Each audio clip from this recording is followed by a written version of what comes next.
महाविकास आघाडीच्या गेल्या अनेक दिवसापासून बैठका सुरू आहेत, चर्चा सुरू आहेत. परंतु मविया नेते अद्याप लोकसभेच्या जागावाटपाचा निर्णय घेऊ शकलेले नाहीत. त्यामुळं महाविकास आघाडीत नव्यानं सहभागी झालेला पक्ष वंचित बहुजन आघाडीनं नाराजी व्यक्त केली होती.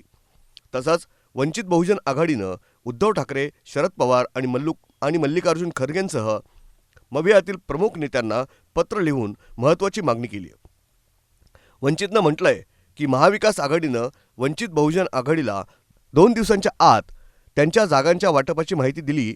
ही डेडलाईन नाही आहे, पण आमच्या सोयीसाठी, तर आम्हाला पुढचा निर्णय घेणं सोपं होईल. तसंच वंचितनं म्हटलंय की मवियातील प्रमुख पक्षांनी आधी त्यांच्याच जागा वाटप करावं, त्यानंतर आम्हाला ज्या जागा हव्या आहेत त्या जागांबाबत आम्ही त्या पक्षांशी वाटाघाटी करू. वंचित बहुजन आघाडीनं केलेल्या मागणीवर महाविकास आघाडीतले प्रमुख नेते आणि शिवसेनेच्या ठाकरे गटातील खासदार संजय राऊत यांनी प्रतिक्रिया दिली आहे. संजय राऊत म्हणाले, प्रकाश आंबेडकर आणि त्यांचा वंचित बहुजन आघाडी हा पक्ष महाविकास आघाडीचा घटक आहे. आम्हाला महाविकास आघाडीचा घटक करून घ्या, ही त्यांची मागणी आणि भूमिका होती. त्यानुसार त्यांच्या विनंतीला मान देऊन वंचित बहुजन आघाडीला महाविकास आघाडीमध्ये समाविष्ट करून घेण्यात आलंय. त्यामुळं प्रकाश आंबेडकर आणि त्यांच्या पक्षाचे प्रतिनिधी हे महाविकास आघाडीच्या बैठकांमध्ये सहभागी होतात. लोकसभेच्या जागा वाटपासंदर्भात होणाऱ्या चर्चेतही ते सहभागी होतात. ब्युरो रिपोर्ट, न्यूज डेस्क, महानगरची लाईफलाईन, मेट्रो न्यूज, अकोले.